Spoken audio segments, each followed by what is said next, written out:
This is Kent Beard. He is a car salesman at Lee's BMW right here in Raleigh. Now, Kent, how aware are you of outsourcing in the automotive industry? I'm very aware of it. There's really not a uniquely national car product made anywhere in the world. There's not a solely German car or solely American car or solely Japanese car made. Everybody buys parts of their car from other countries that are produced for them. Okay.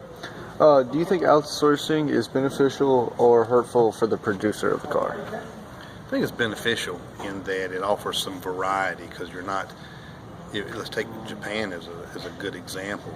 Hypothetically speaking, if all the parts were made there in Japan, what happens to that economy if there's another natural disaster like a tsunami and it wipes out a good piece of their automotive industry? If they don't have outsourcing, then they're solely dependent upon those plants there in Japan that maybe have been damaged, and so they wouldn't be able to produce their products. If they outsource, then they certainly can continue with parts at the very minimum and potentially even in the production of their vehicles. Okay. Do you feel it's beneficial or hurtful for the country it's moving to or the country it's based in? I think it's beneficial to both. I think the country it's moving to, obviously their workforce is enhanced there, so their economy is likewise enhanced.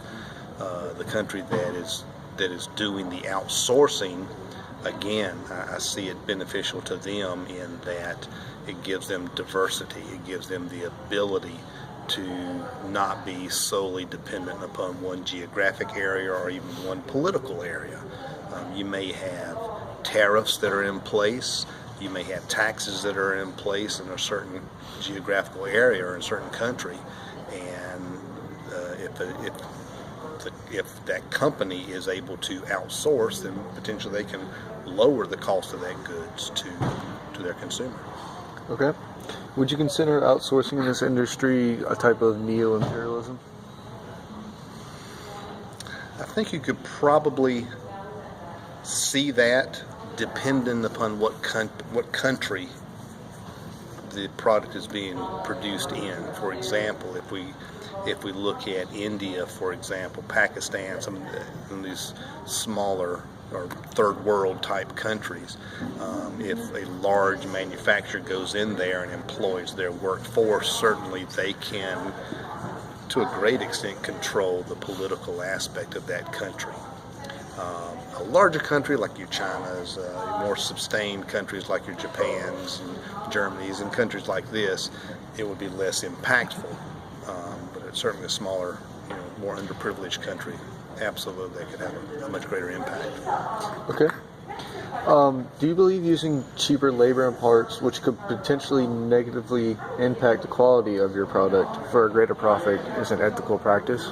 I don't think that's an ethical practice. I think you should maintain your standards wherever that product is being produced, and you can do that. You put forward the template for whatever that piece may be, and you just hold that country or that company that's producing that product for you, you hold them to your standards. I think if you lower your standards just to lower the price, then you bastardize your product, and I think that's absolutely unethical. You're decontenting the product, and that's not a good thing. Okay. Do you think outsourcing and using cheaper products and labor lead to incidents like the Takata airbag scandal? I honestly don't. I think Takata is really a good example. There are only, to my knowledge, only 2 airbag manufacturers in the entire world. Well, that's not Takata's problem. It's not even the automotive industry's problem. That's other companies that have chosen to not get into that airbag industry, because certainly there's a big piece of pie out there that is open for a new company to come in and produce. So I don't think that's either. I don't think that's the company's issue at all. All right. Thank you for your time. My pleasure.